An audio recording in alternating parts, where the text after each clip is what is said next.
там потихонечку народ будет подключаться. Вот, всем привет. Меня зовут Саша Устинов. Я фаундер диджитал-агентства VS Brothers. Я сейчас присоединился к этому звонку из Сербии. У нас в гостях Юрий Солодовников, дизайн-директор Клик, Узбекистан, Ташкент, да? Вот. Да, Это эфиры с дизайнерами, которые живут в разных странах нашей большой планеты. У нас были эфиры уже там с США, два эфира было, сейчас вот эфир с Узбекистаном, будут еще эфиры с другими странами. Вот, и мы говорим о том, как человеку а, начать карьеру дизайнера в другой стране, с другой ментальностью, вот как построить работу, как состояться профессионально.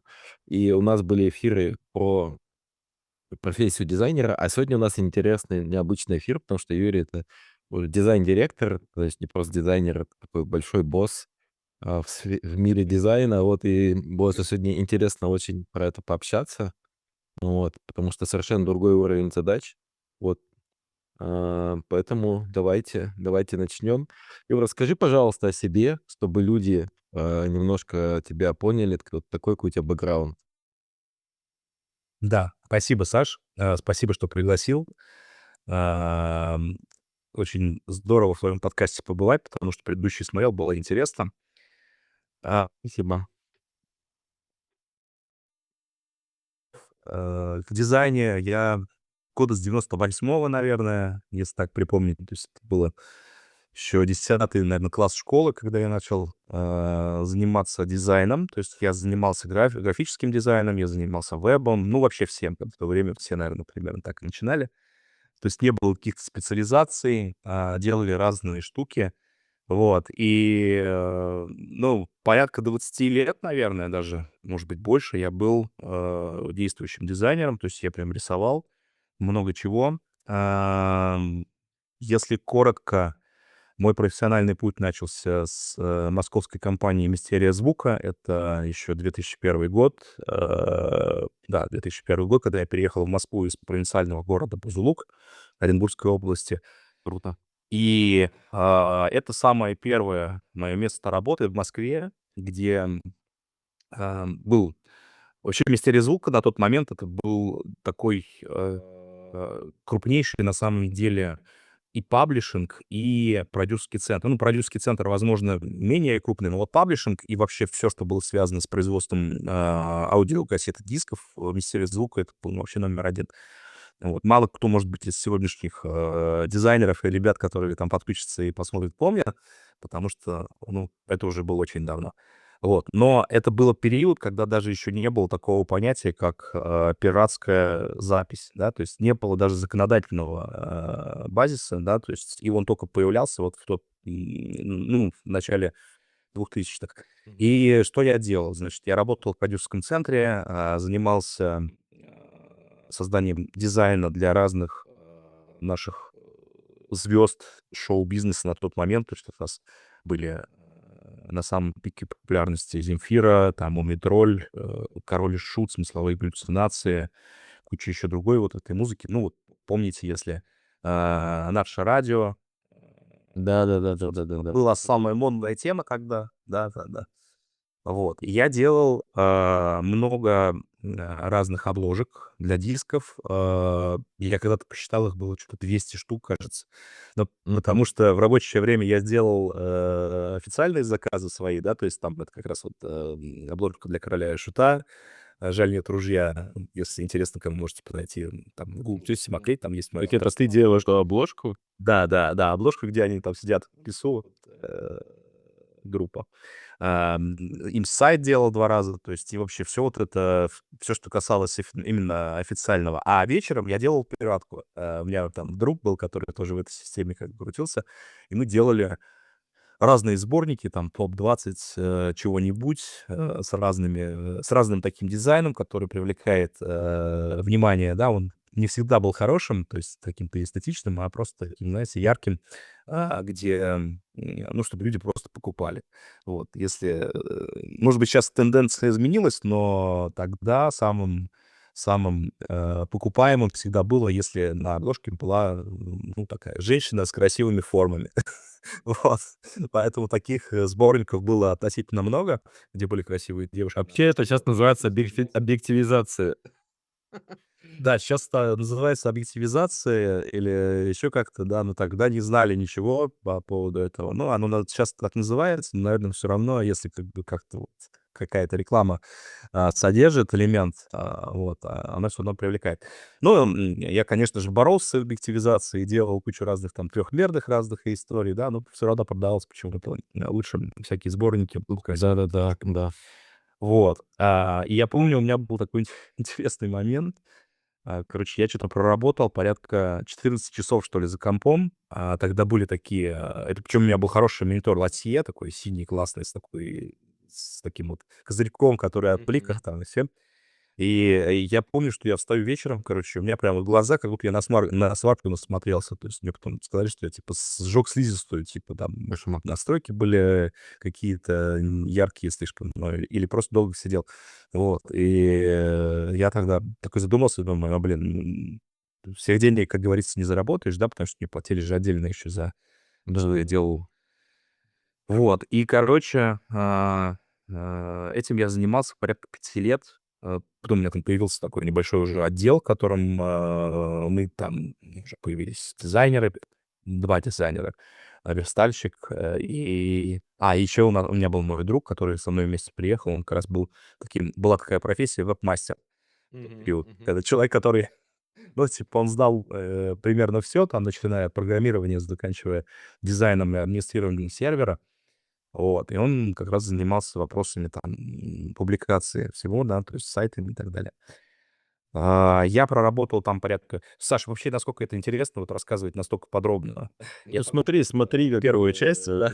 да, ты можешь там Пока супер народ далеко приходит, симпозиум. супер далеко там в подробности не уходить, но мне кажется, это интересно, Да, потому что, а, у тебя такой путь. Сейчас ребята же по-другому входят в профессию, да, а у тебя там ты да. поэтому Ну, я буду стараться быстрее, то есть путь-то длинный, как говорится. да, но ты там Тем более основные раскачиваемся. Да. вехи, да, там закинь. Короче, основная веха — это то, что я 5 лет работал в музыкальной индустрии, там с кучей звезд всех наших того периода был знаком. Мы делали разные альбомы. Сейчас уже, наверное, это портфолио у меня немножко не то что утрачено, но просто нужно поискать. Но вот самое интересное — это "Король и Шут", потом "Смысловые галлюцинации". Им я диск не делал, но, поддерживал их сайт. Я долго поддерживал сайт Олега Газманова. Причем это уже было после уже даже, "Мистерии".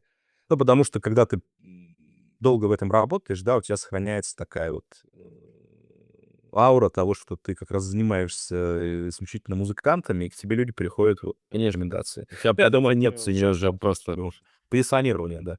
да, тебя уже на рынок воспринимают определенным образом. Да, и учитывая то, что комьюнити само, ну вот, продюсерское и дизайнерское, в том числе, которые на тот момент занимались чем-либо с музыкантами, оно было не то, что прям огромное. Мгм. В целом все знали, кто что делал, какие диски, какие кассеты, альбомы и прочее, и сайты в том числе. Вот. Потом получилось так, что я что-то наработался, и у меня появилось желание вместе с своим там партнером создать свою студию Soul Style, короче. У меня была студия дизайна такая, тоже примерно около 5 лет, Мгм. где я делал примерно то же самое. То есть, соответственно, у нас были клиенты, это либо музыканты, либо это там еще появилась отдельная история с DVD-продакшеном, то есть с фильмами, то есть которые уже тоже набрали оборот. Вот, и, еще порядка 5 лет я занимался тем же самым, только уже на себя. Мгм. Вот, проблема только была в том, что я как уже потом понял, то, что я не развивал это как бизнес, это было такое чисто Относился к этому революционное. как к дизайну все-таки, да, продолжал, наверное. Да, как дизайнер, мало того, что я, естественно, там, сам кучу всего делал руками, то есть я не занимался управлением, я занимался, Мгм.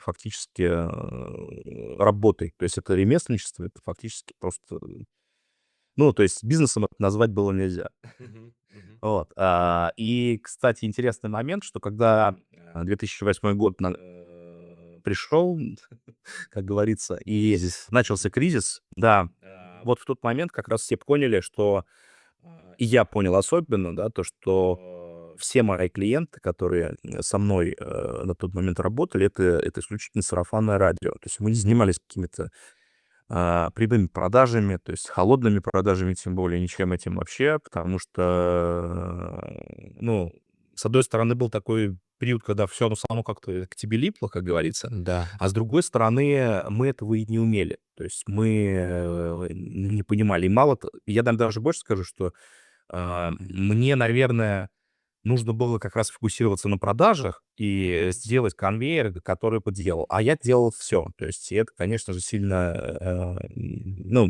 как бизнесу это не помогало. То есть назвать это бизнесом было нельзя.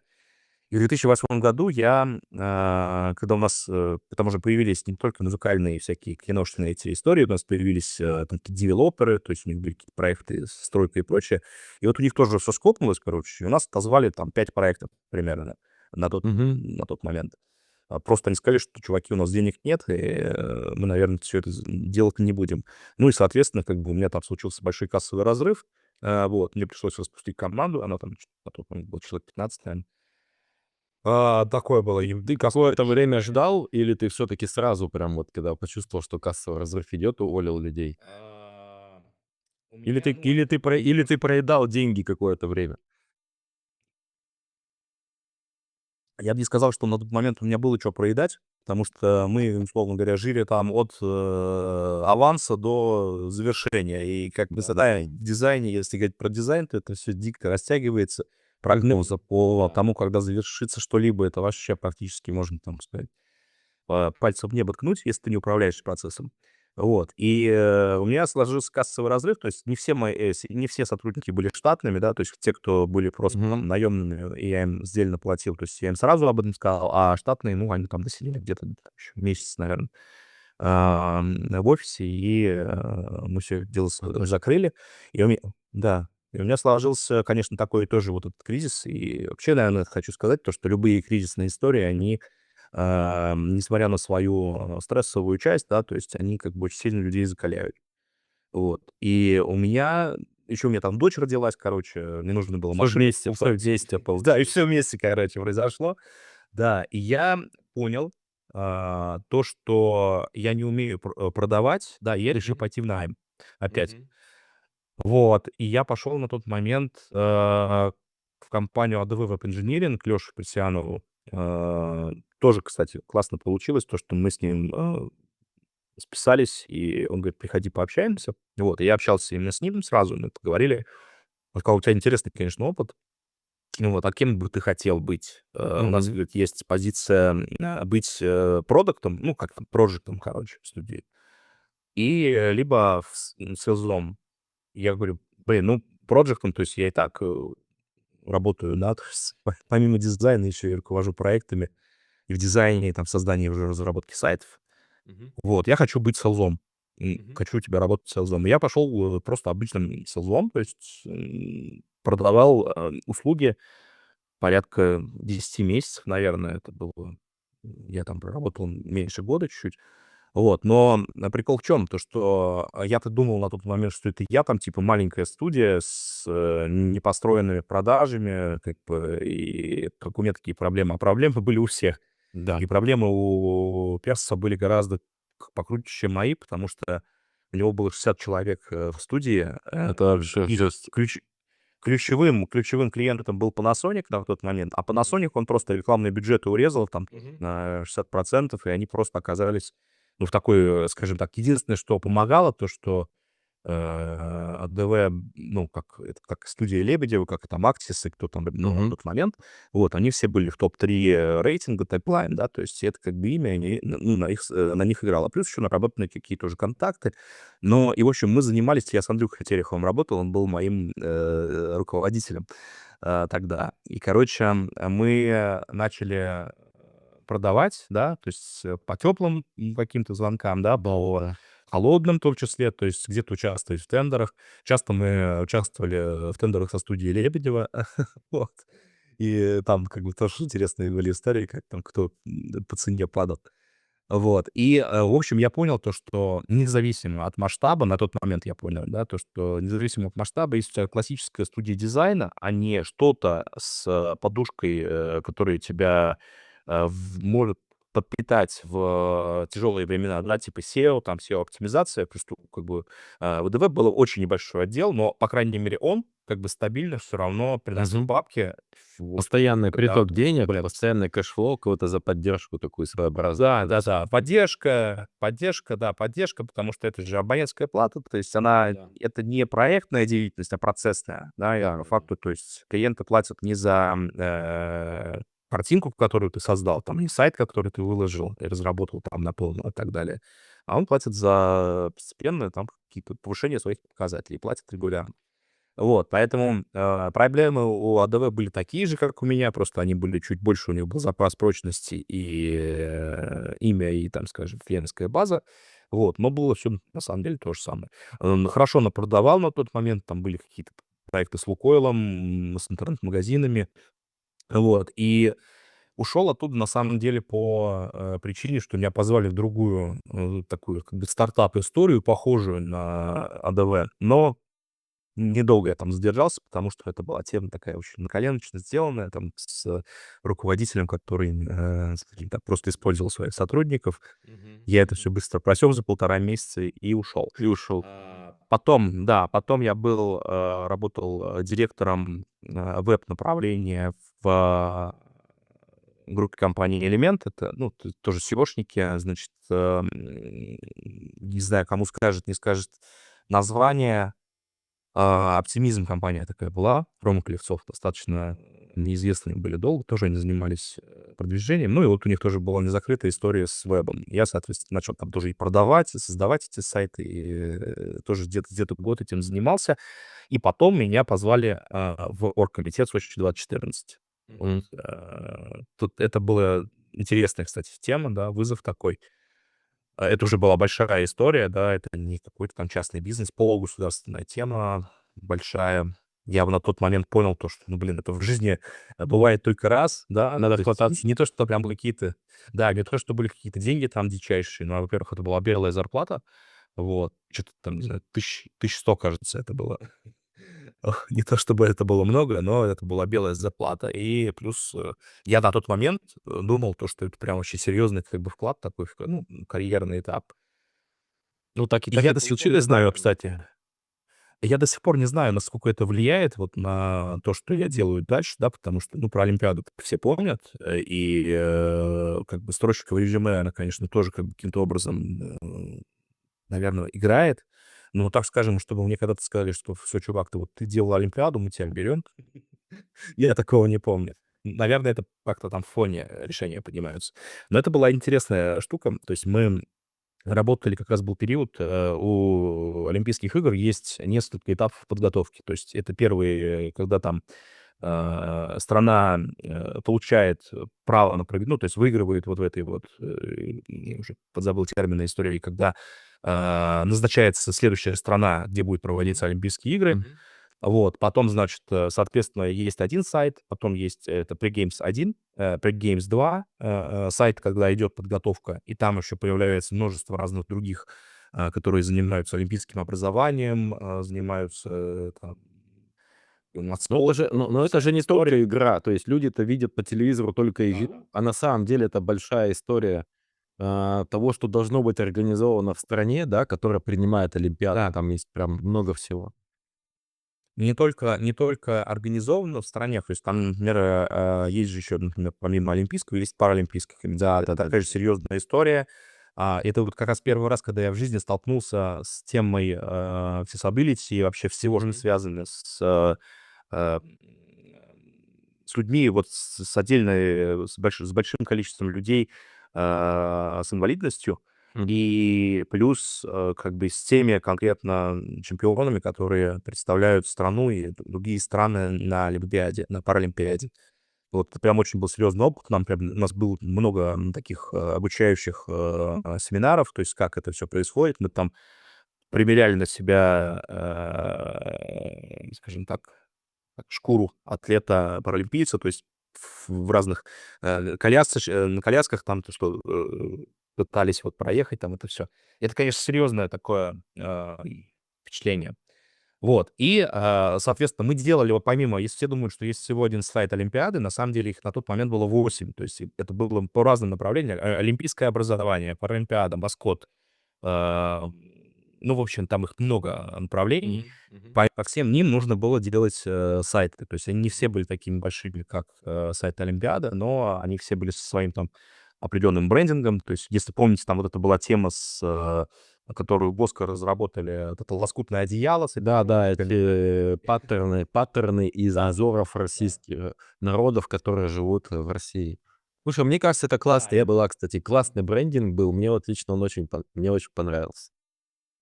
Да, очень круто, но с ним было очень сложно работать. То есть он здорово смотрелся на всех объектах реальных, то есть там физические шапки, формы физические, да. И очень стрёмно смотрелся на, ну, его было очень сложно адаптировать к вебу, к цифре. Да, он был очень тяжелый.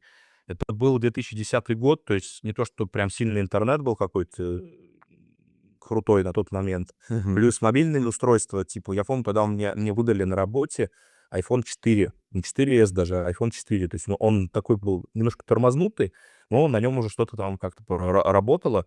И вот мы тестировали, придумывали вообще, ну, пытались хоть как-то понять, как вот эту штуку красивую и пеструю очень, да, запихнуть в веб, Применить. да, Мгм. применить ее каким-то образом. И я помню, когда мы договорились с Мишей Жашковым, он делал как раз адаптацию, вот гайд по применению паттерна на разных сайтах, и у нас родилось решение, то, что у нас в углу, в уголке, получается, браузера как раз вот у нас основной идет брендинг, ну и там Мгм. элементы дальше Мгм. на определенных флажках там и так далее. Вот, мало того, что было же сайтов много, и у них должен быть какой-то там, какое-то цветовое кодирование, да, то есть какие-то элементы, которые отличаются, и не просто один и тот же паттерн. И это была такая нетривиальная задача. А на чем, кстати, Вот. сайты Олимпиады? На каких движках вообще были сделаны? Интересно. Но я за последний не скажу, скорее всего, там что-то было, это лучше у Оли Поляковой спросить, потому что они были генеральным подрядчиком, Мгм. артикул. Мгм. Но на тот момент, кажется, на Битриксе это тоже было. Вот Мгм. я сейчас могу ошибаться, но вот при Games 2 это был Bittrex, Мгм. и оно как-то работало. Еще интересный, кстати, факт. Вот эти вот олимпийские виды спорта, помнишь такие, ну, эти пиктограммы, виды спорта, Да-да-да. которые на Айдентика. Олимпиаде были? Мгм. С самих видов спорта, Да. сами вот эти фигурки, Мгм. фигурки, короче, Ну, пиктограммы. ну, пиктограммы, Вот, да-да. да-да. Это была долгая тема, то есть их очень долго там пытались согласовать, утвердить. Э, и это делал маркетинг, а мы были отдельно как бы разработкой сайтов. Вот. Мгм. А они делались в маркетинге. И очень долго не получалось их утвердить. То есть там разные варианты были. Вот. И в итоге так вышло, что именно у нас в отделе родились эти Вы пиктограммы. сделали. То есть Мгм. варианты, да, которые вот потом показали Чернышенко, то есть там наверху, и сказали, так, короче, все, это берем и это делаем. Ребят, извините, пожалуйста, у кого... Я выключил, да, у кого-то тут звук включился, я отключил. Да, да, да. Вот, и, короче, это была тоже интересная тема, но я там проработал всего 1 год. И я вот до сих пор вспоминаю то, что на тот момент я жил в Москве лет 12 уже, да, и у нас было там с бывшей женой такое, дочка родилась как раз, ей уже 3 года почти было жуткое желание куда-то переехать. То есть, типа, у нас надоела Москва, хотя я сейчас не знаю, кому она больше надоела, может, может, бывшей жене. Вот. И у нас сначала была тема такие, мы, короче, говорит, ну, в общем, типа, у тебя же контракт годовой, да, и я, кстати, рассчитывал, что мы в Сочи переедем. Понятно. Но сложилось 2 момента, короче. Во-первых, никто из вот этого вот хедквотера, главного офиса московского, никто в Сочи, ну, туда переехали только ну, за месяц перед На Олимпиадой. время, на время. Ну, и то есть, да, и одновременно, да, и то есть там просто уже было прям самое месиво, когда. А второе, то, что мы слетали тогда в Сочи, и там была стройка вот эта вот, Да. и нам вообще не понравилось. Короче, Слушай, я помню, мы снимали тогда для Microsoft видео, как, кейсы про то, как они для олимпиады делали разные проекты и летали туда. И там реально была такая стройка страшная, что ты просто даже еще не запустили поезд, и там это была пробка на дороге. То есть там такое. Слушай, я предлагаю перепрыгнуть, да, перепрыгнуть дальше, да, ближе к, быстрее, быстрее, быстрее. ближе к Лиг, потому что у нас времени тогда мало останется на основную твою историю. Да, давай Просто про там. то, что, во-первых, смотрю, что народ еще собирается. Короче, потом было следующее. Я ушел из оргкомитета, переехал в Черногорию. Ага. Это был 12-й год. В 12 году Неожиданно. переехали в Черногорию, Будву. Да, опять же, я к тому, что и подводил, то, что мы хотели на море, да, но какое, не было понятно. И сначала была идея в Таиланд, потом стало понятно, что это очень далеко и вообще не особо удобно. И, короче, так сложилось, то, что Черногория оказалась тем местом, куда можно просто приехать на машине. На тот момент это было гораздо проще через Белоруссию, Украину и там, Мгм. соответственно, Мгм. всю остальную часть. Вот. И, в общем, начали там жить. И жили там порядка 6 лет. Я жил, потом ну, моя бывшая жена и дочь там продолжают жить. После 6 лет в Черногории я начал немножко понимать, что у меня слипаются мозги. Захотелось, немножко. Как-то как-то я уже нет, там у меня было много интересного, то есть включая там разные стартапы и работу в качестве такого тоже гибридного фриланса какого-то периодического. Мгм. Но там тоже было много разного интересного. Я работал с Россией, с Сербией, с Восточной Европой, там тоже другими странами. Короче, мне все это сильно я от этого устал, и сложилось так, что у меня появилось предложение от Альфа-банка, и как раз, в конце 18 года я вернулся в Россию и вышел в Альфа-банк. И как раз М. меня, наверно, многие, там, кто смотрит или посмотрит дальше это интервью, многие меня знают как Юру из Альфа-банка, который как раз там, начал делать, UX/UI вертикаль, продуктового дизайна и исследований, которая там через 4 года превратилась в Альфа Research Center, в большую, Тот самый команду легендарный дизайнеров, там Альфа порядка, Research. Мгм. да, 186 человек, сотрудников, которые у нас на тот момент было. Сейчас, кстати, их еще больше стало. Вот это интересно. Вот, и, Альфа-банк для меня как раз вот, если говорить про этапы формирования, карьеры и моего ну, мышления как управленца, да, Альфа-банк для меня как раз стал, наверное, тем самым местом, в котором я как раз научился строить управление, управлять людьми, а не заниматься, не пытаться за всех там что-то поделать. И вот эта вот управленческая шизофрения, которая меня сопровождала много лет, да, включая там Черногорию, и когда я параллельно и рисовал, и что-то продавал, и управлял другими людьми, то есть вот Мгм. тогда она у меня наконец, ну, прекратилась, потому что я осознанно прям бил себя по рукам для того, чтобы не лезть в микроменеджмент, не рисовать ни за кого, ничего не рисовать даже вообще, да, то есть как бы именно заниматься управлением. На тот момент, когда я пришел в Альфу, у меня было всего 35 человек, но потом это все начало увеличиваться, то есть эта структура, она живет до сих пор. А, в 22 году, я ушел из Альфа-банка. Через какое-то там 4 месяца, я вышел в ВК. В ВК я работал год. Не скажу, что это было, скажем, очень удачное, решение, да, но Мгм. за это время у меня тоже получилось построить там, лабораторию исследований для новых продуктов и для тех продуктов, которые в экосистему ВК подключались, которые не были покрыты исследованиями. Вот. И я там тоже проработал порядка года и ушел оттуда. Был у меня период такого творческого поиска себя. Это в Фейсбуке, может, тоже читал про это. Да, я читал про это. Да-да-да, да-да. Я понял то, что я очень сильно себя со своей ролью ассоциирую, и меня люди тоже на рынке знают исключительно как человек, который занимается просто именно интерфейсами Мгм. и UX/UI. Вот. Долго так, какое-то время я там себя тоже пересобирал. И ближе к июню 24 года тоже были несколько там разных развилок с точки зрения офферов. Вот. Где-то я не подходил просто был overqualified, да, где-то мне просто самому было неинтересно. И самым интересным по факту получился вариант. Он требовал от меня переезда в другую страну. Это, собственно, компания Клик в Узбекистане, в Ташкенте. Многие знают другие компании, которые в Узбекистане есть, да, чаще всего упоминается Узум. Да, вот Как Zoom говорят, говорят все все. большая история.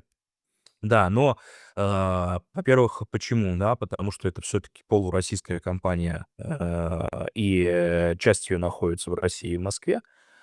И плюс, опять же, идет активное как там, ну, развитие HR-бренда на территории России. А есть еще другие компании, которые здесь в финтехе очень давно, да, в частности, Мгм. компания Клик, которая фактически является родоначальником вот этого рынка финтеха, который появился в Узбекистане в 2011 году, если я не ошибаюсь, они начали. И фактически компания Клик стала тем самым первым инструментом для населения Узбекистана, где можно было при помощи пластиковой карты хоть что-то оплатить. Потому что был период, когда правительство начало эти карты раздавать активно, да, особенно там госслужащим. Половину зарплаты давали в конверте, а половина переходила на карту. Но не было инфраструктуры созданной, да, то есть с этой картой ты не мог ничего сделать. То есть у тебя было несколько банкоматов по всей стране, их там было считанное количество, там 10, условно говоря. Там были огромные очереди в день аванса и в день зарплаты, и плюс доходило до того, что там разные помогалы за 30% помогали тебе снять твои кэш, Офигеть, твои тридцать бабки. процентов. 30%, да. И то есть ты ничего не мог, то есть не было терминалов на торговых точках, базары, прочее, то есть вообще там забыть можно. То есть у тебя получалось, что у тебя зависала половина суммы, которую, собственно, ты получил за Мгм. работу. Мгм. Вот. И компания Click на тот момент еще на USSD вот этих вот кодах на телефонах придумала, каким образом люди могли оплачивать себе мобильную связь, разные сервисы, там, типа электричества и прочего, да, и только потом, через пару лет, еще и P2P делать, чтобы можно было переводить Мгм. из карты на карту друг друга. И вот, условно говоря, в Узбекистане слово "клик", а не "узум" в данном случае, да, оно является нарицательным, как "ксерокс", как, там "памперс", "подгузники", да. То есть когда говорят клик — это значит, типа, перевести Мгм. деньги. Если я не ошибаюсь, 91% top of mind, то есть по бренду, это клик. Вот. Ну, у нас есть тоже как бы достаточно крутые конкуренты, там, это Payme компания, там Paynet. В общем, постоянно вот в этом вот триумвирате, скажем так, все немножечко там долю рынка двигают. Вот. На сегодняшний момент 21, если я не ошибаюсь, уже 1 клиентов. Важно. И растет, наверно, постоянно, да? Она растет потихонечку, да. Ну, то есть единственный момент, что в Узбекистане, несмотря на то, что здесь очень молодое население, то есть Здесь же он прирост населения фантастический в Узбекистане. 27% молодежи, но всего 36 миллионов населения на сегодняшний день. Получается, что 21 — это все взрослое население Мгм. Мгм. Узбекистана. Мгм. Вот. То есть, ну, понятно, что там есть часть базы спящих, часть базы активных, но тем не менее это большой достаточно, очень большое количество клиентов. Ну, 21, если И с Европой сравнивать, то это больше, чем население многих стран вместе взятых. Ну, как бы, все так, объем абонентской базы. все верно. Значит, как получилось, в июне 24 года, мы начали общение. Я прилетел сюда для того, чтобы посмотреть. Вот сейчас мы подходим к той фазе как раз, как я переехал в Черногорию и как я, здесь продолжу свою карьеру. Вот, значит, я познакомился с Улугбеком Рустамовым, с сооснователем компании Click. Он здесь такой местный Илон Маск. Мгм. А, Ездит на Тесле Кибертрак. Вообще очень такой клевый визионер. Вот, мы с ним познакомились, пообщались. Я понял то, что компания находится на этапе роста экспоненциального, да, потому что компания долго была таким стартапом из порядка 70 человек, но в 2021 году, как раз когда была пандемия, она начала расти. И вообще, в принципе, весь рынок финтеха как раз тогда начал расти в Узбекистане, потому что как раз вот эта вот история с пандемией, она показала, что люди готовы пользоваться разными услугами дистанционно. Банки поняли, что такое ДБО и как это развивать начинать, потому что долгое время, кстати, банки и в Узбекистане, они фокусировались исключительно на корпоративном клиенте и не смотрели ни в коем случае на частных. И не было, соответственно, ни приложений, ничего вообще. Это вот сейчас только вот в 26 году начинает развиваться уже, как появилось то, что было там, ну, в России, наверное, в 2013, там, 15 году. Ну вот. Но это очень быстро растет, и, собственно, вот эти факторы, значит, мне понравилось предложение тем, что я буду /1 работать просто непосредственно с основателем напрямую, да. В моей карьере это было впервые, да. Это другой уровень возможностей и влияния на бизнес, да? Да, да, да. И понимание того, как это все, как принимаются решения, как это работает. Потому что когда ты находишься за пределами борды, да, то есть ты, в общем, то есть до тебя долетает конкретно то, что ты должен Мгм. знать, понимать. И, с одной стороны, кстати, это спокойнее, да, то есть и ты просто хорошо делаешь свою работу. А с другой стороны, как раз у тебя, ну, если говорить про рост, да, это тема, ну, она может развиваться только в таком направлении, если мы говорим про корпоративную карьеру. Вот, и второе, понравилось то, что это не корпорация, в которой уже прям есть какие-то процессы, они созданы, там, Мгм. ты встраиваешься в них, то есть ты их начинаешь создавать сам.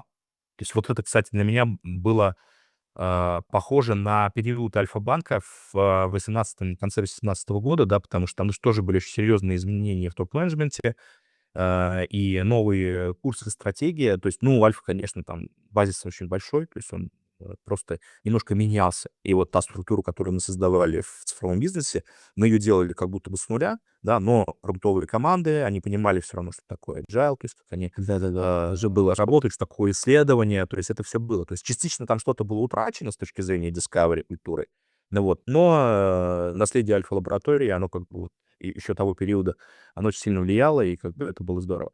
А здесь ситуация несколько похожая, да, то есть как бы компания начинает экспоненциально расти из 70 человек, на тот момент уже в 400, кажется, превратилась, вот сейчас 570, если не ошибаюсь. То есть это уже достаточно большая компания, то есть она еще не корпорация, но она уже и не стартап. Вот. И здесь получается, что ты должен создавать множество процессов и участвовать в создании смежных, то есть в продуктовой культуре, в IT. Вот. И это как бы такой интересный этап, да, в котором я впервые в своей жизни участвую. И вот здесь мы, наверное, уже возвращаемся прям как раз к теме твоего вопроса, да, что такое перезапуск, или как ты сказал, перезапуск карьеры или Перезапуск карьеры в другой конкуренции? ст да, что такое перезапуск карьеры в другой стране, в другой культуре. Потому что любая новая Да, страна — это и любая культура, и человеческая культура, и культура управления. И мне кажется, для многих людей это какой-то, может быть, неосознанный, но барьер. Да, смогу ли я, в новой культуре, в новой стране перезапуститься? Понятно, да, что Узбекистан в этом смысле ближе к ментальности.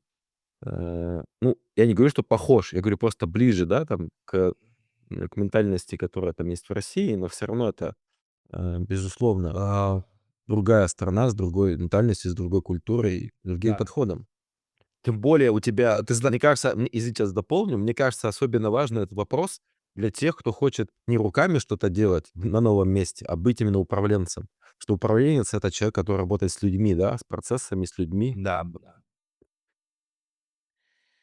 да. Смотри, с одной стороны, да, ты прав в том, что Узбекистан это тоже одна из республик, бывших республик Советского Союза. И в той большой стране было очень много связей культурных, языковых в том числе, да, и они остаются, но скажу я, наверное, так, то есть это характерно для крупных городов, в частности, Мгм. Ташкента и там Мгм. Самарканда, например, где культура сохранилась, язык сохранился, да, то есть Ташкент вот на сегодняшний день, он как бы это совершенно такой как бы русский город с точки зрения взаимодействия, да, то есть русский язык здесь преподается, ну, хотя сейчас в меньшей степени там уже, наверное, чем раньше, потому что свою национальную идентичность здесь культивируют. Вот. Но, по крайней мере, здесь нет никаких, скажем так, политических и культурных движений, которые как бы это как-то притесняют, потому что здесь Мгм. русских, этнических русских очень много. Вот, но, сама по себе страна и сами по себе, традиции, да, они отличаются очень сильно от, того, что к чему мы привыкли. Вот, и как раз, конечно, здесь, поддерживая, да, твой вот этот вопрос, как быть, да, то есть, как людям вообще здесь живется и как они строят свою карьеру. Я буду говорить, наверное, в большей степени за себя, да, потому что это мой опыт, и, с одной стороны, мне, может быть, даже несколько проще, потому что за границей я уже жил. Мгм. И, вот я жил на Балканах долгое время, но, как и, жизнь на Балканах, вот опять же, поддерживая твой тезис, я скажу, что это такая искусственная, как это, игрушечная иммиграция. Мгм. Игрушечная иммиграция я это называю, потому что здесь нет языкового барьера. Мгм. Культурный есть, но он такой, как бы, скажем, не умноженный на языковой. То есть если бы я переехал, не знаю, в Иран, да, или, например, в Штаты, или во Францию, да, это было бы гораздо сложнее для меня, потому что у меня бы просто вскрывался мозг именно от разницы менталитета и того, что меня просто не понимают, а я на языке на этом, например, не говорю или говорю плохо. Мгм. А если говорить про Узбекистан и про Балканы, то есть это, ну, какая-то история, опять же, Югославия бывшая, да, то есть там взрослое поколение, которое старше нас, они до сих пор знают русский, там вот эти разные дедушки, которые из Сербии и Черногории. И плюс еще, опять же, есть в курортных зонах ты живешь, ты тоже как бы достаточно можешь говорить там или на каком-то суржике таком там и прочее. И в Узбекистане точно так же. То есть здесь как бы очень много говорят на русском языке. Опять же, я подчеркну, несмотря на то, что компания узбекская и сооснователи, соучредители, они узбеки, так или иначе у нас все равно в основном как бы говорят на русском внутри, Мгм. да. То есть у нас, и весь там топ-менеджмент, там часть экспаты, большая часть экспаты, и, наши, руководители и акционеры, то есть они русский язык хорошо знают, и мы в основном общаемся, естественно, на русском языке. Вот, плюс, опять же, мой коллектив моих сотрудников, то есть в основном, процентов 70, наверное, все ребята в основном местные, Мгм. вот, но среди них есть там татары, русские, узбеков, прям вообще, чисто узбеков, которые тем более плохо говорят по-русски, как бы почти нет. То есть у Мгм. нас все говорят, нормально. И это вот то, что является как бы простым для входа.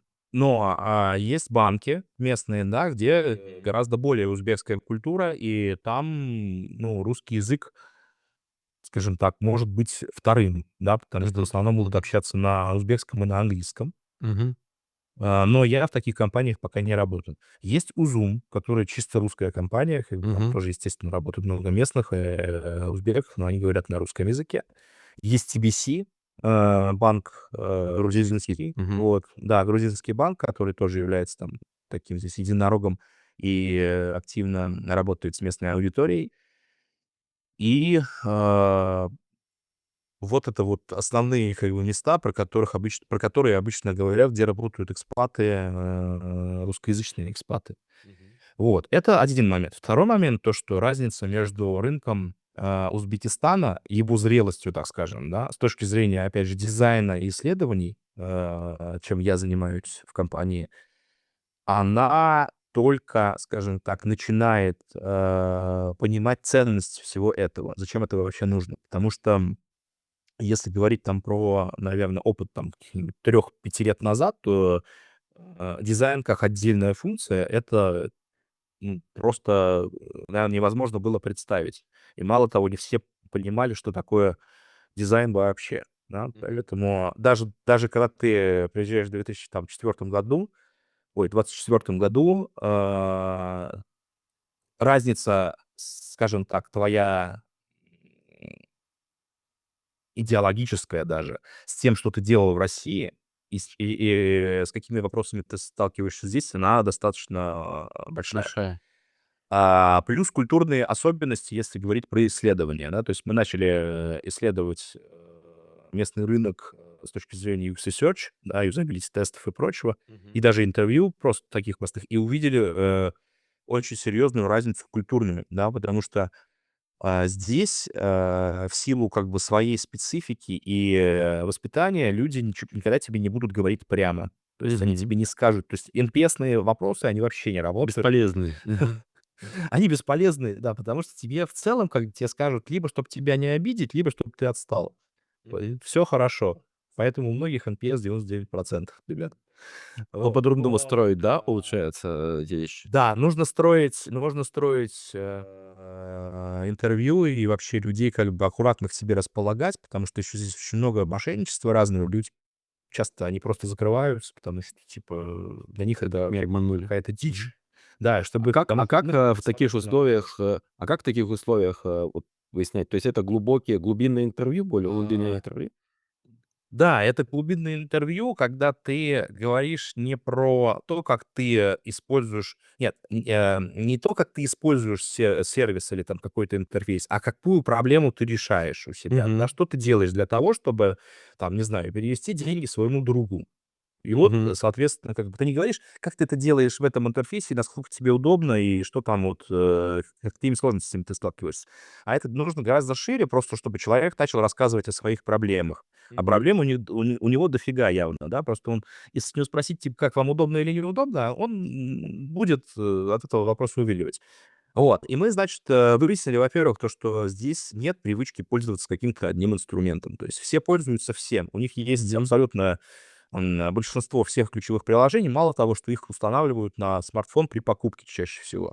Мгм. То есть, а есть, кстати, интересная особенность, почему так, да, в Узбекистане.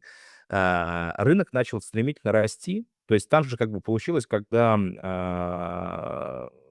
правитель Ислам Каримов, который долгое время правил Узбекистаном, да, он умер, и, собственно, вот эта вот эпоха, она начала как бы отходить.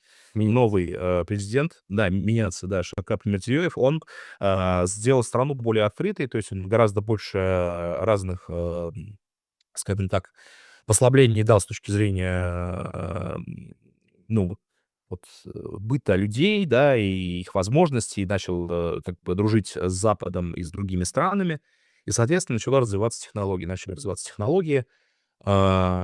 И Узбекистан забавным образом, перескочил этап, когда, мы все пользовались e-mail, да, то есть для у нас была электронная почта.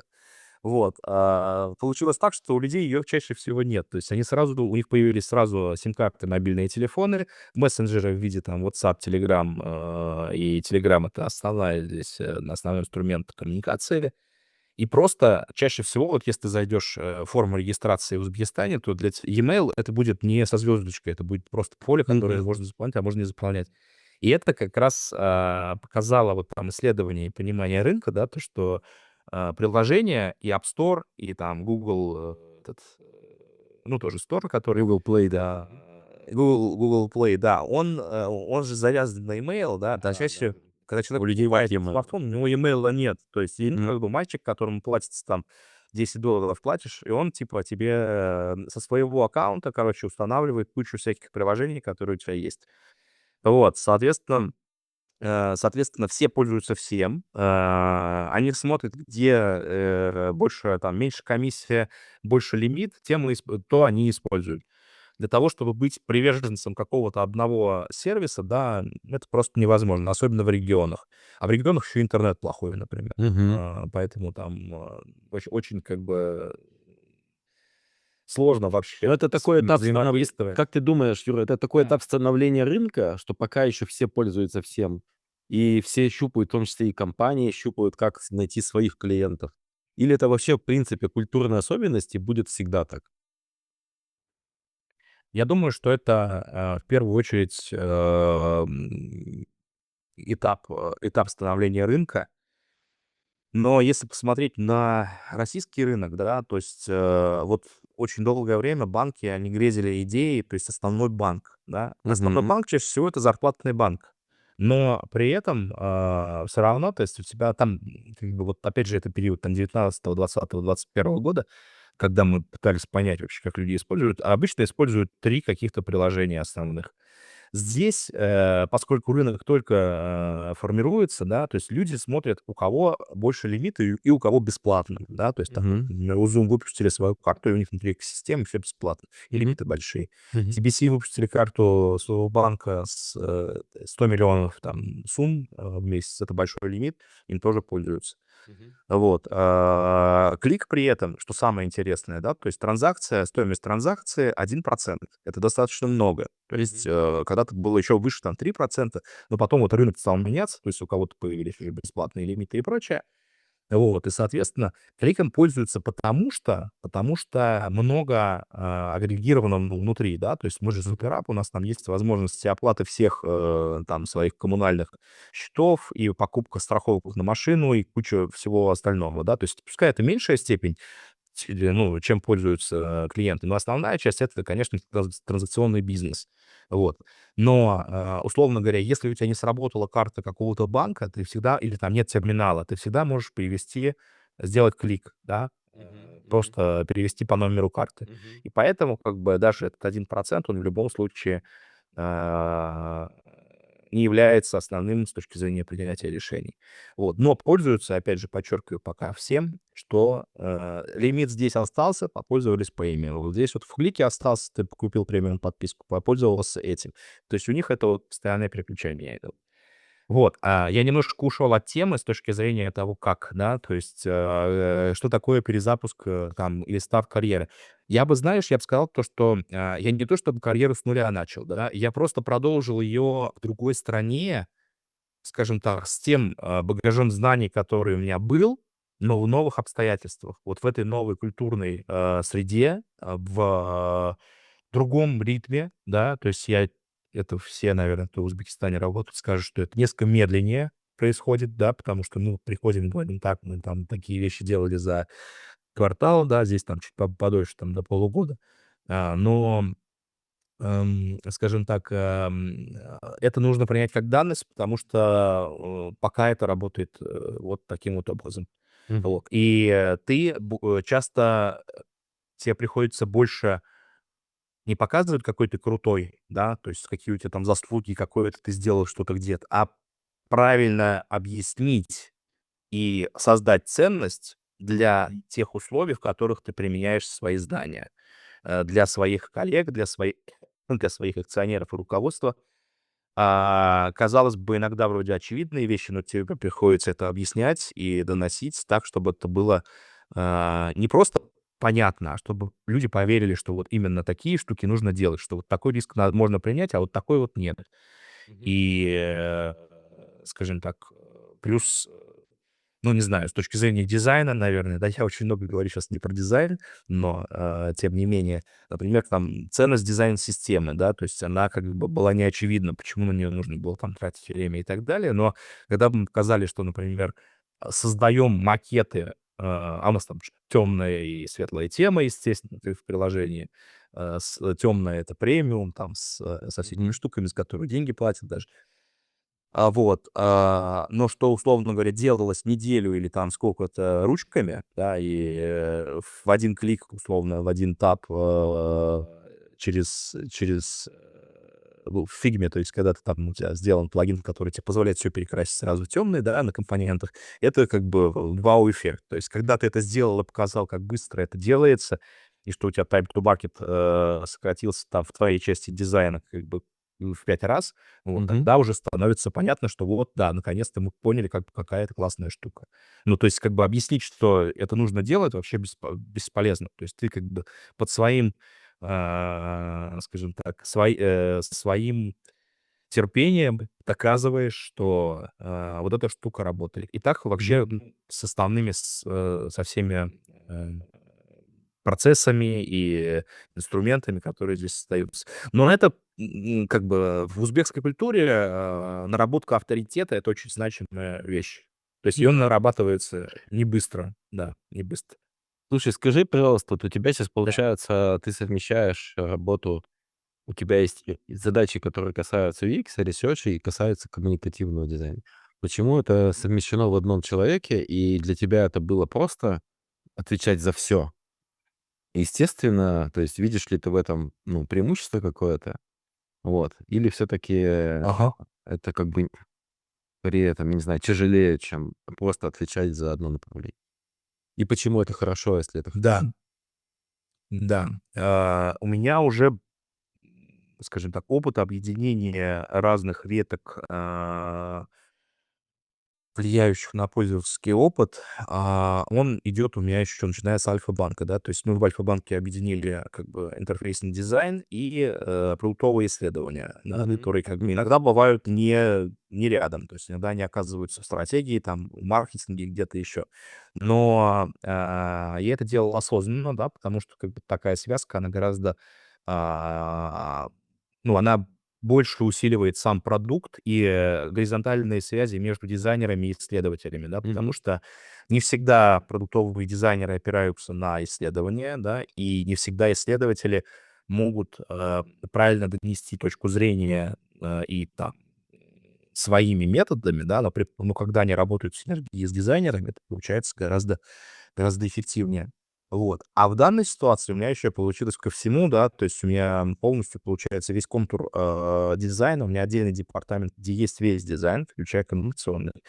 И коммуникационный в данном случае — это та часть визуальная бренда, да, которая, Да. мы делим, с маркетингом, да, когда маркетинг занимается как раз рекламными кампаниями и идеологией, да, то есть мы делаем всю эту историю, ну, упаковываем как, Мгм. агентство, которое работает там на маркетинг, на всю компанию. А это был Э, запрос от, основателей или это ты предложил такую схему?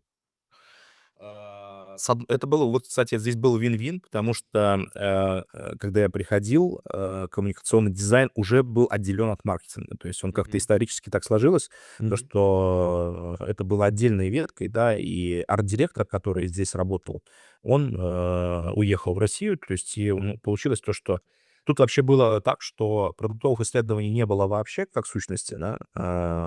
UX/UI дизайнеры, они были в продуктовых командах разрознены, и была Мгм. вот эта вот, студия, как бы, которая занималась, продолжением маркетингом, Мгм. созданием, да, продакшеном. Вот. И как раз меня, собственно, и позвали как человека, который умеет объединять. То есть вот по моему опыту там в Альфе, когда я объединял, дизайнеров, продуктовых в центр компетенций, добавлял туда исследования, и, соответственно, здесь мне еще предложили, сказали, что вот у нас, есть еще отдельный, очень важный для нас,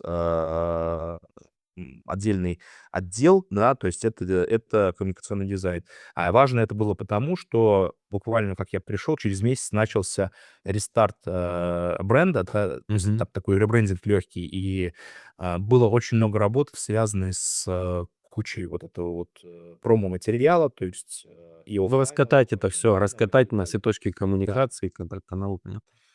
Да, да, раскатки бренда на диджитал, на оффлайн, то есть базары, тут автобусы, все, весь город в этом был. То Мгм. есть и, мне нужно было эту историю тоже вот взять под свое крыло, и, в общем-то, я, достаточно, гармонично эту связку сделал, да, потому что все изменения, которые происходят в бренде, они, коннектятся с, UX/UI дизайном в приложении, то есть следы, коммуникационного дизайна взаимодействуют постоянно с следами, продуктового дизайна. Вот. Какие-то изменения в дизайн-системе, они приходят, опять же, и ну, то есть двусторонний обмен, потому что, например, изначально, палитры, которые были предложены там внешним агентством, которые делали ребрендинг, да, то есть Мгм. отдавали гайдлайны Мгм. бренду, Мгм. вот, они оказалось, что совершенно не ложились на веб и вообще Мгм. на экраны. То есть они Мгм. были либо слишком там неконтрастные, либо они были, наоборот, очень яркие, да, и то есть и как раз в, UX/UI родились, расширения палитры, да, Ага. которые как раз для, экранов, для веба и для мобайла. А в коммуникационном дизайне, произошла адаптация, для печатки, потому что, ну, Мгм. агентства часто продают как бы, красивую, классную идею, да, то есть которая еще нужно очень сильно, ну, хорошо Да, то работать, есть чтобы она чтобы хорошо применялась. да. Мгм. Да. И, собственно, вот эта связка, мы ее строили вот год, да, то есть там помимо того, что у нас внутренние процессы, это же взаимодействие с IT, это взаимодействие с, продуктовыми командами. Мы, и продолжаем это все усовершенствовать, вот. Но, условно, Мне это дает такой общий контур влияния, в том числе, да, на все что связано с визуальной частью продукта, на то, как он позиционируется, да, чтобы вот он как бы более, чтобы рекламное обещание и визуальная Получается часть брендинга, да, получается, что ты совместить. как раз сейчас управляешь опытом пользователя в целом. Опытом пользователя по взаимодействию с брендом. Это то, как раз о чем многие говорят, но не у всех получается, да, потому что ты же, ну, для пользователя не важно на самом деле, там, как он взаимодействует с брендом, ему все равно. Тем более, если ты Я вот, не знаю. да, тем более ты говоришь, что в Узбекистане, люди пользуются разными приложениями, и тем более вот этот опыт очень важно консистентно его удерживать, да, потому что, Все верно. тогда вы действительно выделяетесь, запоминаетесь, и для вас это большое конкурентное преимущество. А сложно Есть. было вот эту мысль доносить, с бордом, и сложно это было внедрять, в культуру команды? Потому что ты сам правильно сказал, есть разрыв между тем, что хочет борд, и тем, как это люди воспринимают там ниже на уровнях, да? То есть вот как ты с этим работал? Как ты соединял это вместе? Я не то что работал, я продолжаю работать. Ну и сейчас, ну, то есть у нас сейчас, вот мы выстроили процессы, да, сами, взаимодействия внутри, там, в командах. Сейчас у нас новый этап, да, то есть нам нужно показать эффективность в деньгах, да, это же задачка со звездочкой, и обычно дизайн, директора и люди, которые занимаются такими направлениями, они не погружаются в эту область. Вот, ну, учитывая то, что у нас каждый департамент, он участвует и в финансовом планировании, и в отчетности, да, то есть нам нужно показать, как мы влияем на конечный продукт, да, то есть на вообще, как он, на его экономику. Вот, это пока еще не завершенный процесс, то есть мы понимаем, то есть как сейчас начинать считать в связке с продуктовыми командами и маркетингом, да, то есть уже там почти договорились с точки зрения того, как мы это считаем. Но это для меня вообще впервые. И это основная, по большому счету, причина, по которой, которую я называю, когда мы там в очередной раз обсуждаем эффективность департамента как такового. Да, плюс опять же, мы создаем инструменты, которыми пользуются внутри, и которые ускоряют работу, да. А Мгм. что это такое? Значит, например, вот это вот переход одной идеи скажем так, у нас был запрос, короче, немножко так на примере расскажу. У нас был запрос, от нашего SEO, да, на создание, ам, конструктора баннеров, AI-конструктора баннеров для корпоративного направления, где там у нас есть, разные мелкие мерчанты, которых, ну, много. Там, условно говоря, владелец, ларька с самсой, да, их очень Мгм. много здесь, таких мест. Вот, и они, соответственно, как бы приходят в клик как, микробизнес, который может у нас разместить там свое предложение на платформе Miniap.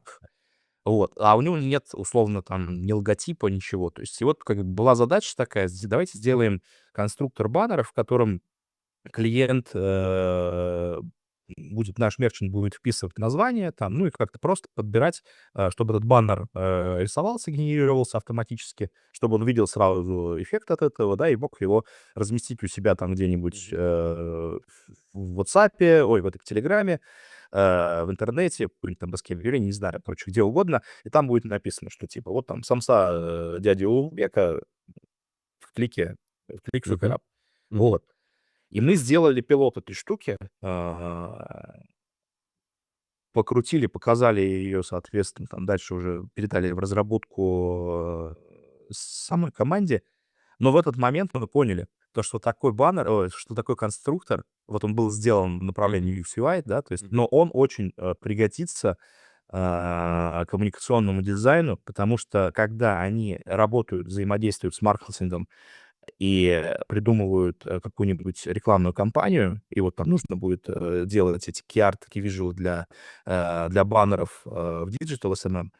Вот. Там очень долго времени уходит на то, чтобы придумать саму идею, как бы ее Мгм. согласовать, длина фраз, слов. Вот это всё нужно с этим, экспериментировать. Когда менеджеры, там, бренд-менеджеры приходят к дизайнерам, дизайнеры, соответственно, тратят время на то, чтобы это нарисовать, потом показать. И вот это вот постоянный вот этот вот пинг-понг, да, то есть он занимает очень много времени. А вот такой инструмент, он позволяет как бы даже тем же самым брендам, да, сгенерить, подумать, как фраза будет сочетаться с изображением, там, прикинуть, что может быть на баннере, например, да, или показать идею, там, быстренько с дизайнером на эту тему договориться. Вот. И то есть вот эта синергия как раз всех этих.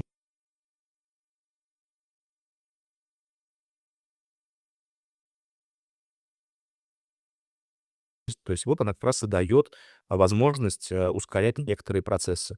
А Мгм. потом мы пошли дальше. Мы поняли то, что мы еще, значит, посмотрели какой-то подкаст, кажется, ребят из Альфа-банка и из Яндекса, да, где они показывали, как они для своего маркетинга на фильме сделали, короче, инструменты автоматизации по изменению, ну, то есть ну, короче, ресайзам, да, то есть автоматическим ресайзам на там 200 штук разных размерах. Мгм. Вот, и пошли уже туда, да, соответственно, ребята, которые разбираются ну, с AI в этом UX/UI отделе, они приложили, прям сделали плагин для Figma, да, который позволяет коммуникационному дизайнеру по утвержденному key-visual, да, то есть там квадратному, да, сделать там сразу 200 баннеров. То есть он на это тратил там несколько дней, ну, не несколько дней, там, да, плюс-минус там, ручками это все делать, переносить, Мгм. а тут у тебя просто за 1-2 секунды, и потом ты просто пробежался, чуть элементы подвигал. Ну, то есть Вот, ты, то есть это получается, еще у тебя, с помощью дизайна вот таких инструментов, дизайн-подхода, ты еще снижаешь траты внутренние, да, на создание да, да. и уменьшаешь, самое главное, вот как раз вот самое тяжелое — это вот взаимодействие отделов между собой. Вот эти правки бесконечные, проверка, правки, на Вот которые уходит там 60%, я думаю, времени объективно, всё верно. да, то есть и на продакшн. Вот ты как раз начал про AI говорить. Вот вопрос один от Да. нашего, прекрасного слушателя, да, вот, Так, то есть вот я давайте. как понимаю, ты видишь, в AI для тебя это все-таки какой-то, возможность, дополнительный буст или это опасность? Вот как вот AI меняет с твоей Ну, это точки да. зрения бизнес-дизайн, product development, Это же marketing концепт? тема постоянная. Да, тема постоянная, которой все сейчас, бредят. Одни, другие пугаются, третьи радуются. Я, считаю, что, это вопрос, наверно, про то, как бы насколько AI, сейчас, повлияет на саму индустрию, на саму Мгм. профессию дизайнера, да, кого он заменит, кого он, усилит. Я считаю, что, он в первую очередь усилит тех, кто, думает головой, да, то есть не просто картинки рисует. И, в общем-то, сейчас дизайн уже не про картинки, как мне кажется. То есть он больше про, ам, ну, он на самом деле дизайн всегда был решением бизнес-задачи, просто, как бы там очень много было рутинных, всяких вот этих вот, задач, рутинной такой работы, которую чаще всего отдавали джунам, да, и то есть они Мгм. там на этом всем учились. И вот как бы с одной стороны это классно, что ты можешь, сразу, вообще как бы этим не заниматься, да, то есть автоматизировать полностью. С другой стороны, многие пишут и говорят про то, что вот, начинающим ребятам, да, то есть им становится сложно как бы, себя применить. Типа как бы джунов не берут, перестают брать, потому что масса таких, задач, делается уже при помощи нейросетей. Вот. Но с другой стороны, я думаю, тут вопрос немножко в другом. То есть здесь людям надо изначально как бы подходить не просто к истории про рисование, да, а про то, как при помощи нейросетей существующих себя усилить. Вот. Мгм. И то есть там уже, наверное, будет происходить какой-то прыжок вообще через вот эти грейды, да, потому что если ты изначально уже умеешь, обладаешь мастерством использования инструментов AI, да, то есть ты уже гораздо скилловее, вот, Мгм. быстрее и качественнее. Но чего точно пока AI нам не заменит, это как раз вот, центр принятия решений, да, потому что AI может делать очень быстро, очень, как это сказать, красиво даже, да, но, цена принятия решения, оценка риска о том, как делать так или иначе, да, все равно лежит на человеке. Вот. Ну и опять же креативная составляющая, креативный мозг, он в первую очередь это, ну, то есть специфика мышления человека, а не искусственного интеллекта.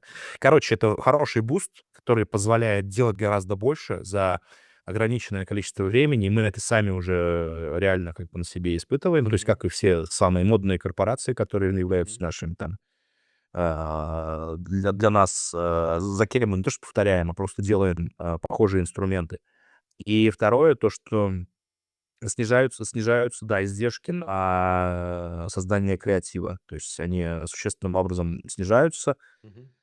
потому что, ну, то, что раньше делалось в течение, там, не знаю, недели или там в трехмерке очень долго моделировалось и стоило энное количество денег, то есть сейчас делается достаточно быстро, практически на лету.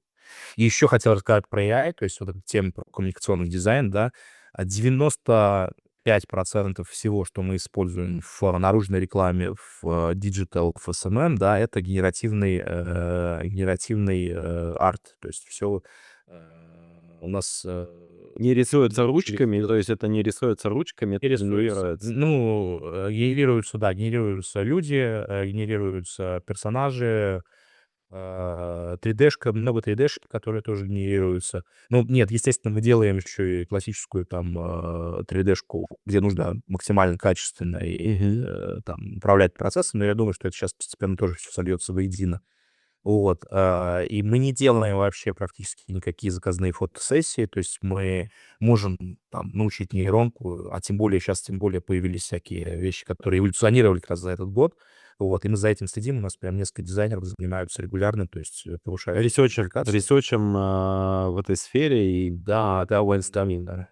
И применяю сразу в работе. Вот. И вот как раз, когда ты спросил, как бы зачем нужно объединять, да, это все, и как бы как Мгм. я это доношу до нашего руководства, высшего руководства, то есть я показываю на уже готовых конкретных проектах, то есть что вот Мгм. это сделано таким образом, сколько мы времени на это потратили, и сколько бы времени мы потратили бы, если бы мы делали как-то иначе, в другом Мгм. каком-то, в другой конфигурации.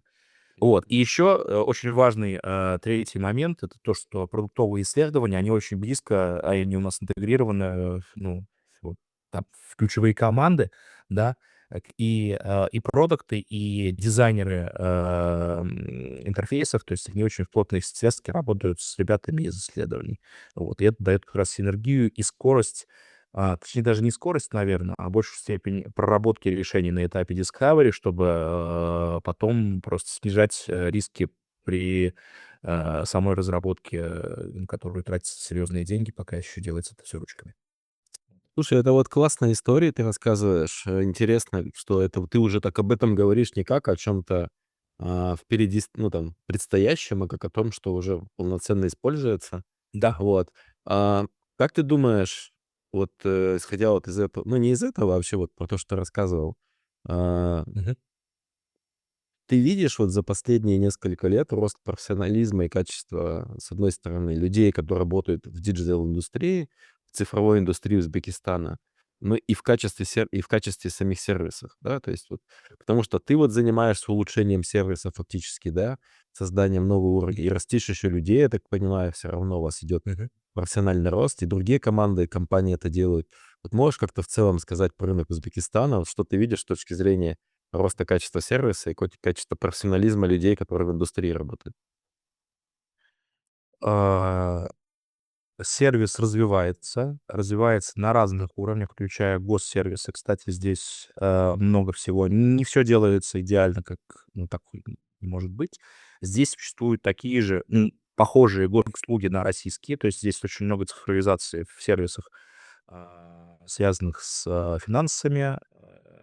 Ну, там, скажем, налоговая здесь, просто у них есть приложение Salif, в котором как бы они разработали геймификацию по, типа, сканируешь QR-код, у тебя кэшбэк. Ну, там Мгм. геймификация имеется в виду в том, что ты постоянно это делаешь, вот Мгм. снимаются все постоянно Возврат один твоих. процент возврат, да, то есть у тебя там полная картина твоих поступлений финансовых, да, то есть сколько ты заработал, сколько налогов заплатил, сколько у тебя кэшбэк.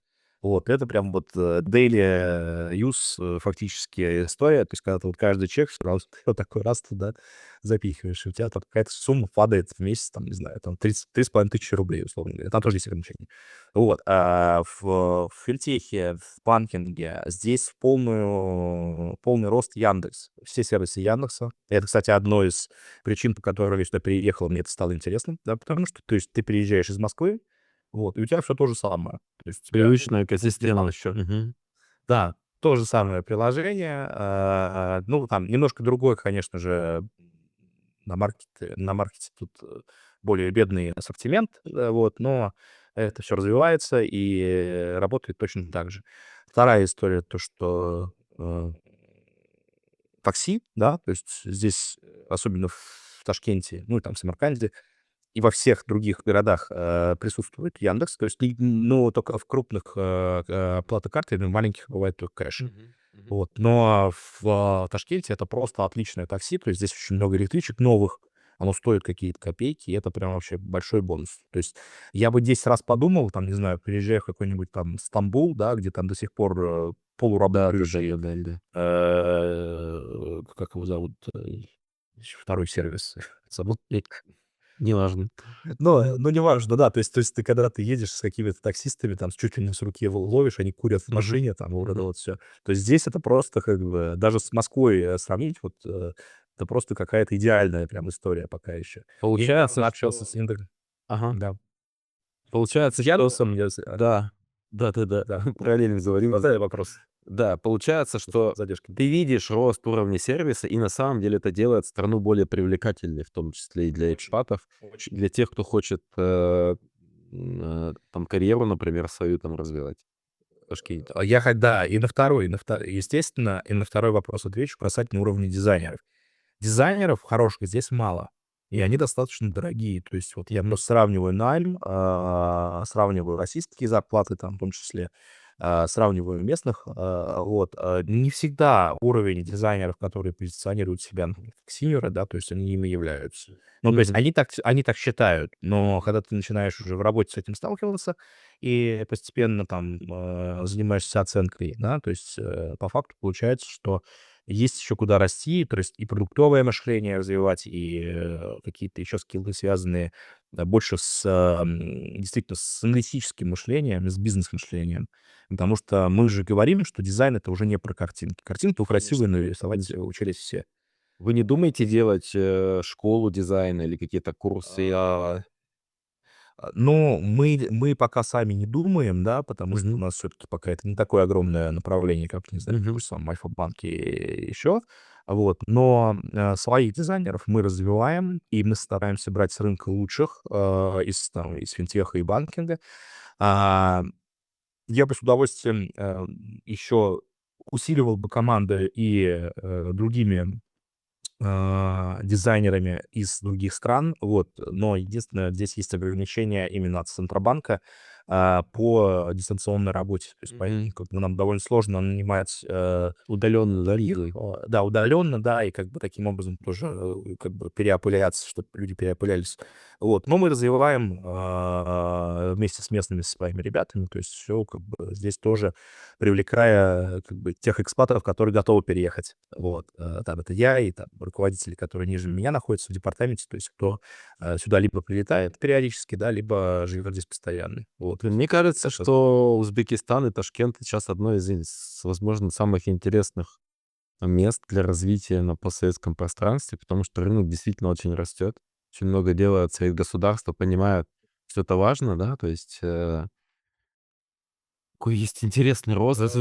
да, да, и могу сказать, что за последние вот, ну, сколько я, получается, уже больше 1,5 лет, год и 7, кажется, я здесь живу. А, с точки зрения сервисов, да, то есть я не вижу деградации сервисов, да, то есть Мгм. и бывает иногда, что там, не знаю, сменится команда в каком-нибудь банке, и они выкатят абсолютно новое приложение, Мгм. которое с кучей там разных UX проблем и сырое. Вот, но мы же мониторим тоже их, там, и конкурентов, и сами пользуемся этими сервисами. Вот, но основные, организации, которые уже как бы занимаются, институционально, скажем так, всем этим, да, то есть когда они уже у себя, накопили или накапливают опыт, и в продуктовой разработке, и в дизайне, и так далее, да, то есть это ключевые банки. Ну, опять же, мы их всех перечислили. Вот, у кого есть своя разработка и у кого есть своя компетенция, которую они копят. Вот, они все уже достаточно стабильны, они стараются как бы делать лучше, как бы вот, ну, то же самое примерно, как происходило это в России. Вот. А когда команды меняются, или команда, условно говоря, внешняя, да, вот там происходят какие-то странные Мгм, порой мгм. штуки, да, то есть когда ты пользовался каким-то классным, вроде нормальным, устойчивым приложением, и бах, у тебя новая версия с новым Что-то дизайном, случилось, так, сломалось. короче, и все сырое. Это что сломалось, да. И это прям вот прям сразу заметно и понятно, что просто, короче, наняли каких-то новых ребят. Они вообще не думая о том, как люди использовали, какой пользовательский опыт у них был, то есть они взяли и сбрили просто новое. Вот, поэтому, есть куда расти, да, но я могу сказать то, что уровень, он достаточно хороший. То есть это не прям дикий, Запад, да, в котором где только все начинается. Здесь уже появились ребята, в том числе, которые поработали в России, там, или за рубежом в других странах, то есть которые сюда вернулись в том числе. Вот, и, в общем-то, я доволен тем, что получается, и уровнем своей команды. Скажи, пожалуйста, Сейчас своей как, команды. дизайнеру, расти в управленца, да? То есть как его расти, как ему расти в руководителя, как сделать вот этот переход? Потому что есть вот всегда там несколько историй, там я самозванец, я там как управлять другими людьми, как себя бить по рукам, чтобы самому не рисовать, да? Да, Вот расскажи про это, потому что у тебя это был естественный процесс такой, да? А сейчас, мне кажется, если дизайнер хочет расти в этом сфере, ну, в этом смысле, ему нужно как-то более осознанно подходить к этому. но у меня он естественный процесс, с одной стороны, как бы он точно так же, это все этапы разного рода боли и страданий внутренних, да, Мгм. которые там я на разных этапах испытывал и не понимал до конца, я причина или следствие, да, и в каких условиях это меняется между собой. У меня на эту тему была, отдельная большая лекция трехчасовая как раз я О, давай, мы же дадим ссылку вот на твою лекцию. Ее надо, кстати, найти, потому что ребята, кто курировал поток в этой вышке, значит, они это записывали.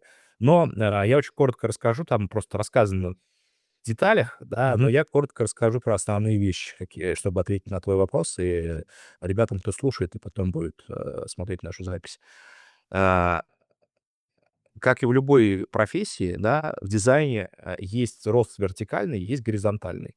То есть вертикальный — это, соответственно, управленческая позиция, да, то есть когда ты начинаешь быть меньше дизайнером, но больше управленцем, да, и здесь Мгм. прокачиваешь больше свои софт-скиллы, да, то есть ты начинаешь смотреть не только на саму специальность, а еще и рядом на смежные, да, то есть как понимать, как это устроено как минимум. А это, соответственно, маркетинг, это продукт, это даже в какой-то степени там разработка и фронтенд, и вот это вот все. Ну, просто для того, чтобы хотя бы это понимать и знать, да, то есть, и плюс, ты прокачиваешь себя как, личность, да, то есть и как менеджера, да, то есть у тебя должны появляться твои, софт-скиллы, то есть они должны расти, да. Ты можешь быть классным арт-директором и расти вширь. Это второй вариант, да. Ты можешь быть, не знаю, неприятным каким-то, не умеющим общаться невротиком, да, то есть хотя таких тоже очень мало, мне кажется. Ну, не знаю, гениальным чуваком, короче, который растет вширь. И вот он делает настолько крутой там и дизайн, он так круто может показать, как надо, да, там, и вообще сделать за десятерых. И за это тоже его будут ценить, платить ему хорошие деньги. Вот, но это рост вширь, а не вверх. То есть, и вот ты, как бы любому дизайнеру в какой-то момент, да, когда он переступает вот этот вот порог после, мидла в сеньорность, вот в эту вот переходит, ему нужно для себя внутренне понять, кем он хочет стать, да, то есть ему нужно вверх расти или Как вжи. это понять? Как это понять? Что ты посоветуешь?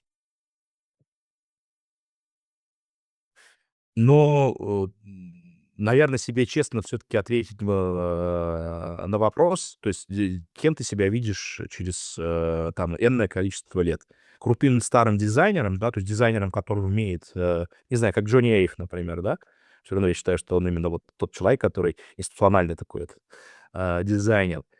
Или ты хочешь стать, руководителем большого количества людей и заниматься там психологией своей, психологией, других людей, то есть фактически быть там наставником в каком-то виде и, помогать им тоже развиваться и управлять ими.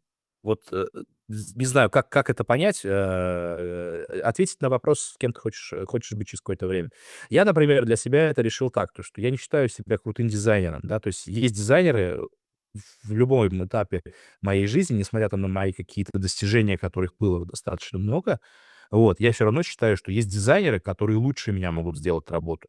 И когда я это осознал и перестал, там, думать о том, что мне нужно себя прокачивать именно, как дизайнера и делать руками, и там головой и так далее, вот, а мне лучше найти правильных людей, которые вот эту задачу выполнят круче, чем я, но правильно их замотивировать, правильно построить процесс, вот. А когда уже начал работать в корпорациях, организовать для них пространство для развития, да, то есть в которых они там могут не беспокоиться за инструменты, Мгм. которые они используют там, понимают, как они растут в деньгах и так далее.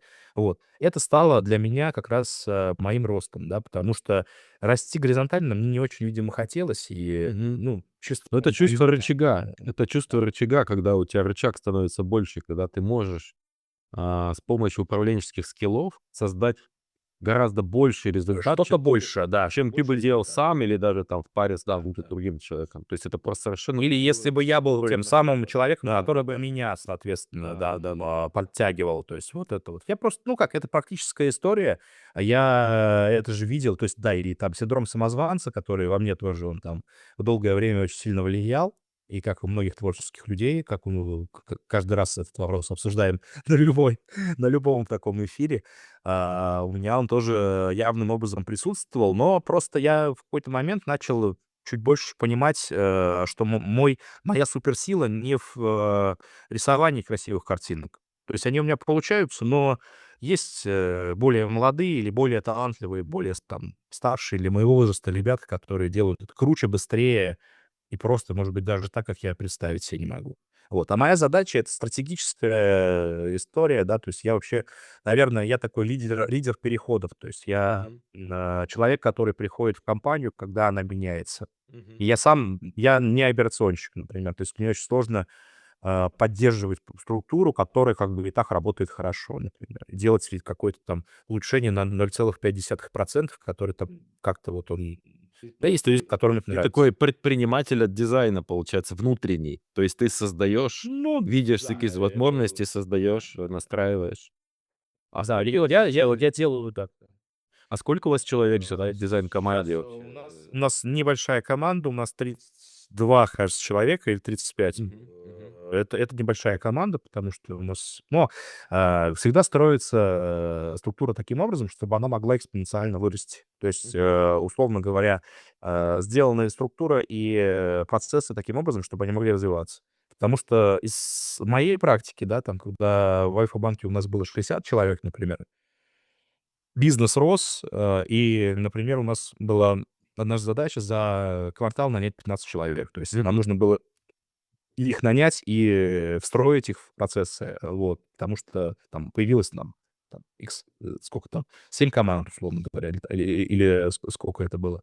Ну, в общем, быстро формировались команды, быстро рос бизнес, и нужно было увеличивать количество, специалистов. Вот. И оно потом росло до 186 человек. Юра, В у нас смысле, почти размер. Да. кончается время. Давай блиц сделаем. Давай, Да.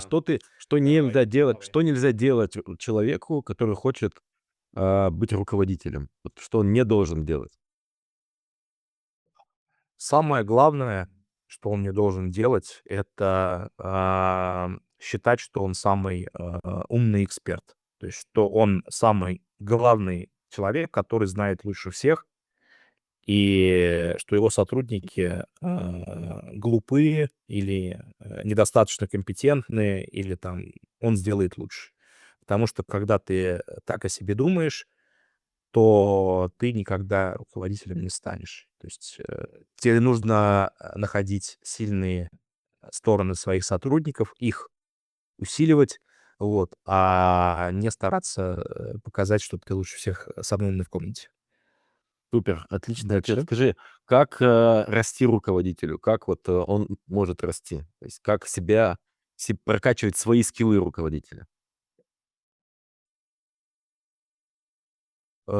Читать книжки по менеджменту, ну, в обязательном порядке базовые все вещи, которые необходимо знать. Критическая цель, это я просто сейчас вспоминаю. Мгм, А, "Лидеры племя", хорошая мгм, книга. Вот кто-то спрашивал, как продавать, как заниматься продажами. мгм. Отвечатики я видел. Есть книга «Спин-продаж», 2 книги, вот, их обязательно надо прочитать. Еще есть хорошая книга Джима Кэмпа «Сначала скажите нет». Потому что как нельзя отказывать и как, на что это влияет. Вот, а еще я считаю, что очень важно разбираться в психологии людей, да, то есть и своей, в том числе, как бы голову в порядок приводить. Это важно. Разобраться в себе, кстати, очень важно. Мгм. И еще я рекомендую, учитывая то, что ChatGPT и другие сервисы в нашу жизнь входят, я думаю, бесповоротно, безвозвратно, прямо вот там, прокачивать себя, задавая вопросы, сначала сформировав некий портрет личности самого себя внутри. Я пользуюсь чатом GPT, например. И потом, я, например, часто моделирую решения разные, да, то есть как бы об него думаю. Мгм. Вот. Естественно, как бы следующий вопрос, если будет, насколько вы этому верите. То есть я перепроверяю, и, конечно же, я не просто на чистом автомате, исключительно принимаю решения, но это мне очень сильно помогает, в разных, ситуациях, которые касаются принятия решений и коммуникации со своими сотрудниками, коллегами и руководством. Мгм. Вот. Потому что порой ты не можешь быстренько сформулировать, как правильно, да, или подумать о кого-то, кто рядом, у тебя не всегда он есть. Вот, а там получается интересно. Еще, да, и финальный вопрос. Как, не бояться, решиться на что-то новое, вот на какой-то прямо новый шаг, сильно меняющий свою жизнь? Потому что для многих это тормоз, да? Да, это про, зону комфорта. Не совсем про зону комфорта, а про, знаете как, мы эволюционируем всегда через какой-то дискомфорт, а чаще всего даже через какую-то внутреннюю боль. Не то чтобы в себе нужно в эти обстоятельства помещать, выпинывать там разными способами, да, как, некоторые мотивационные менеджеры, коучи говорят. Я считаю, что нужно внутренне осознавать, насколько ты в данный момент удовлетворен тем, что ты делаешь, да, насколько ты удовлетворен тем, что ты делаешь, и а, осознавать то, что жизнь конечна. И профессиональная жизнь, она тоже как бы не до гробовой доски, потому что, во-первых, ну, несмотря на то, что опыт свой развиваешь, постепенно приходят более молодые, да, и с более как бы свежей головой. А с другой стороны, твоя энергия, она тоже угасает. Это физический процесс. Несмотря на то, что люди там живут до 120 лет, наверное, уже теперь. Вот. Все равно есть активные фазы, когда ты начинаешь, когда ты становишься, когда ты себя можешь научить и прокачать. Вот, поэтому старайтесь, все, что вы хотите узнать профессионально с точки зрения там профессии, да, всему научиться до 30 лет. Вот, а дальше уже, решите, как бы, как дальше развиваться, то есть управленцем или специалистом. Вот, но для того, чтобы у тебя что-то новое в жизни получилось, ты должен сделать шаг, да, то есть иначе может ничего не произойти, и ты зависнешь в своем развитии, в своей позиции, и в деньгах, и во всем том. Вот. Не бойтесь, старайтесь. Спасибо тебе Двигаться. огромное. Спасибо тебе огромное. Очень, мне кажется, Да. получился такой хороший разговор. Мне кажется, можно еще долго долго общаться, но как бы время, понятно, у всех ограничено. Спасибо, что ты смог Да. присоединиться. Спасибо за честность. Вот, Благодарю. этот выпуск ну, он записывается, я выложу у себя на канале. Подписывайтесь, ставьте лайк. Юра, надеюсь, я приеду в скором времени в Ташкент снова. Вот, и надеюсь, Давай. мы пересечемся. Все. Большое Буду спасибо. рад. Вот, Пока-пока. если вдруг, да, приезжай. Спасибо. Ребята, всем спасибо. Спасибо Всего хорошего. До большое. свидания. Пока-пока. До свидания. Счастливо.